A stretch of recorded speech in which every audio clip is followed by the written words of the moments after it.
I don't know why I'm writing this, but today I smoked what I guess was about 100 to 120 milligrams of Changa, 45% DMT, and this trip surpasses anything I have ever in my life experienced in profundity, including earlier DMT trips and my 2CB awakening trip. The trip lasted almost an hour. I listened to music in my Sony NC Bluetooth headphones during the whole trip, and it was fucking amazing.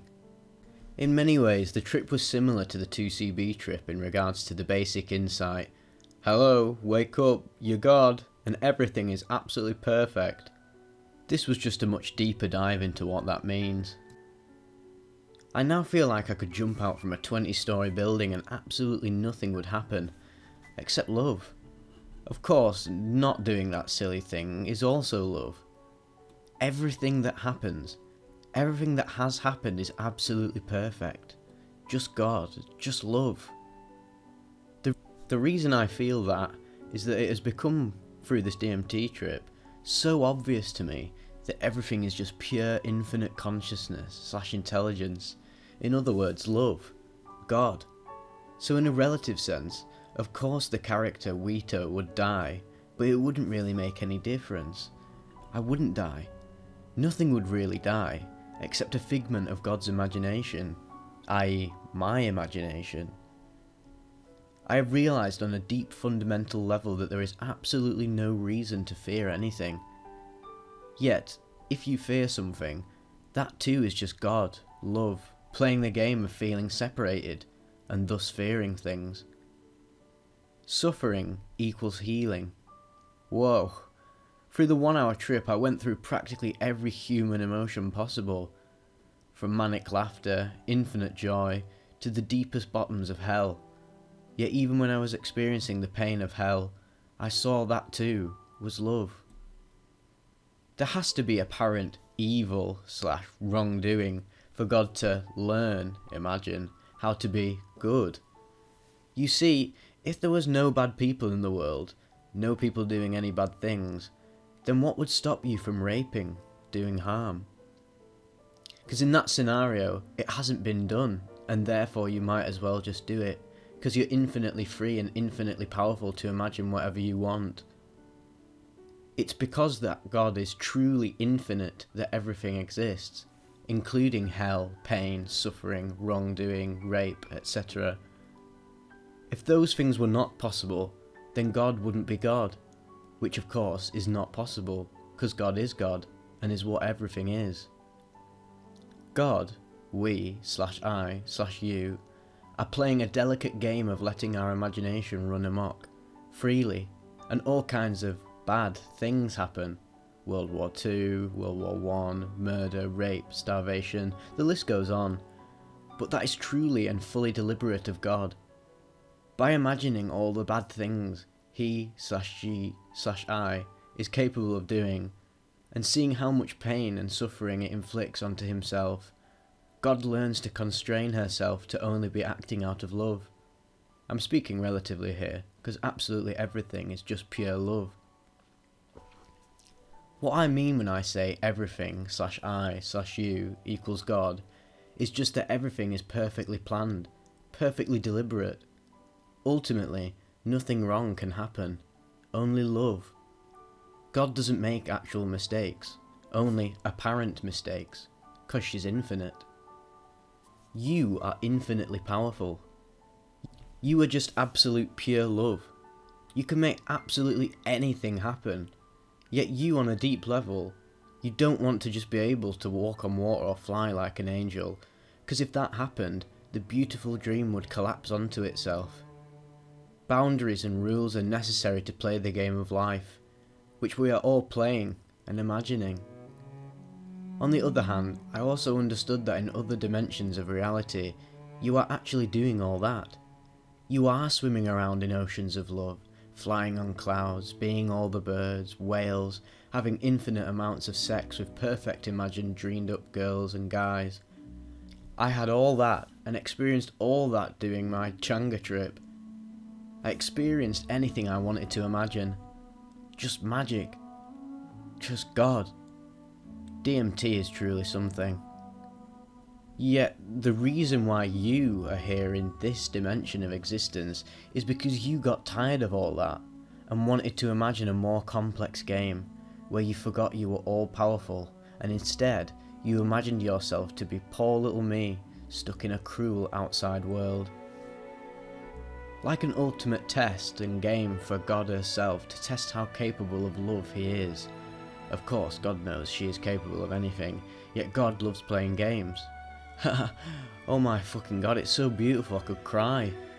It is all just 100% love. Just perfect. Just God playing with itself. Which is me. Which is you. Wow. It's unbelievable. Ineffable. Completely ineffable.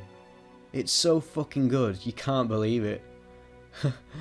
Jeez. Oh my fucking god. How could it be otherwise? I see a lot of people on the path whining about feeling alone after having a oneness/God realisation. They say, it's all just me, none else around, so much loneliness. But this is just your ego talking.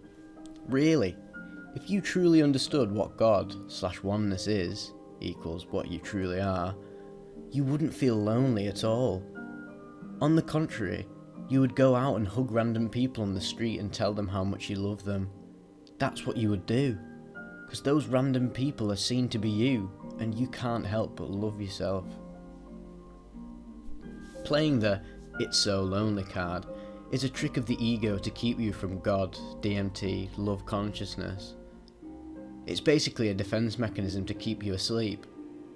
It's the ego way of interpreting the teaching insight, I am God, to, oh how depressing, I am alone.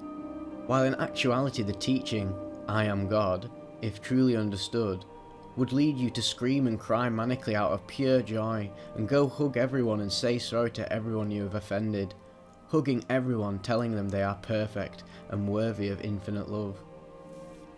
What you truly, on the deepest level, want is just love.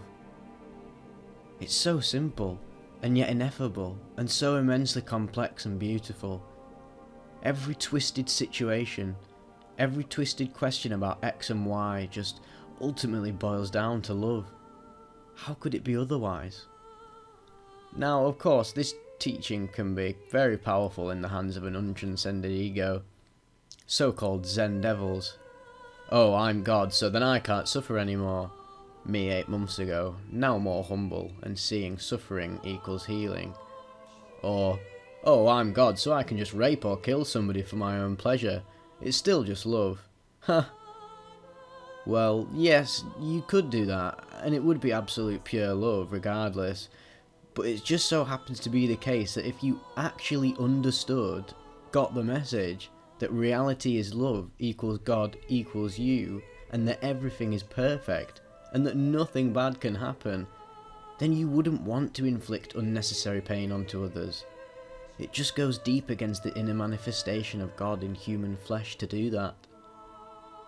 When you have truly merged your ego with the knowledge of the true you, being God, love, everything, nothing, consciousness, absolute, infinite, basically every breath you take will give you joy. Because you see how miraculously perfect, intelligent and loving absolutely everything is, including not raping, murdering, doing other silly things. In other words, you constrain yourself to, relatively speaking, maximising love. Although, absolutely speaking, love is always maximised. You merge the relative, life, with the absolute, God. And you then ultimately come to realise that relative equals absolute, equals love, equals life, equals existence, equals God. It's hard to convey in words. Actually impossible. Now, does this mean you have to smoke X amount of DMT, Changa, and then you become enlightened? No. Also, I wouldn't call myself enlightened. There is still egoic needs and wants, still a separate self trying to conceptualise it all. But anyway, I think in order to have such a deep, full-blown God realisation trip, you need to have a clean soul first. Souls that are unclean, still shadowy, selfish, will by design not receive a full-blown God realisation trip, because that wouldn't be love. So clean yourself up by maximising love, which often means doing the hard things, i.e. meditation habit, eating healthy, exercising, being kind to others, and most importantly to yourself. Although others are also yourself. Oh god. Does that mean I say my mind, ego, soul is 100% pure? Nah, far from it. I also believe shit can get much deeper still. I'm amazed by how infinitely deep the rabbit hole of realising your own godhood goes. That hole is infinite, of course. Always more realisation to be had. Suffering is healing. Everything is God/love. All is well. Love you all. Ultimately, I have nothing to say. Just keep on doing what you love. If you do something you don't love and which doesn't feel right, try to change it into something you love. Also, dive into your fears. Gold is hidden as a gift if you do the things you fear. You are all perfect beyond perfect. You are all love.